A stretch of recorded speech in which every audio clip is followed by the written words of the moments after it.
When I train a new employee, there's two things that I'm looking out for to make sure they'll be successful. Number one is, are they asking questions? Asking questions shows that they're trying to understand what they're learning. And more importantly, are they taking notes? If they're taking notes, it shows that they recognize the importance of what they're learning and they're holding themselves accountable somewhat to make sure that they follow every single step.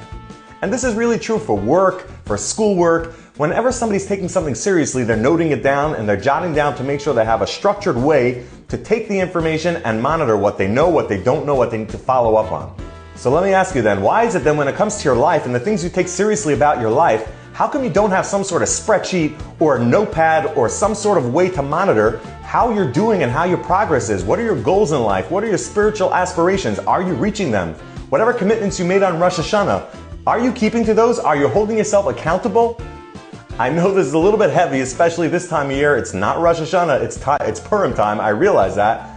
And you could hold me accountable that next video will be a little bit lighter. But the reason why this is important to keep in mind, the Chafetz Chaim says that after 120 years, this is one of the main questions that we're going to be asked.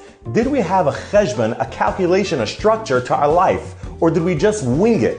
And Rav Moshe Feinstein points out that this is taught to us from this week's Parsha. Our Parsha talks about Pekudei, the accounting that we give for all the materials that were gathered for the Mishkan.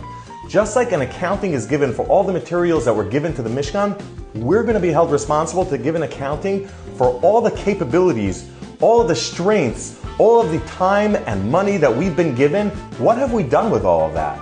This is a question that we need to hold ourselves accountable for to make sure that we're using our strengths and our abilities to the utmost. So go ahead, close out this video and instead open up a new note on this device, whatever you're watching this on, or in a notepad anywhere, and start monitoring this thing, which is more important than your schoolwork, more important than your job. It's your life. Have a great Shabbos.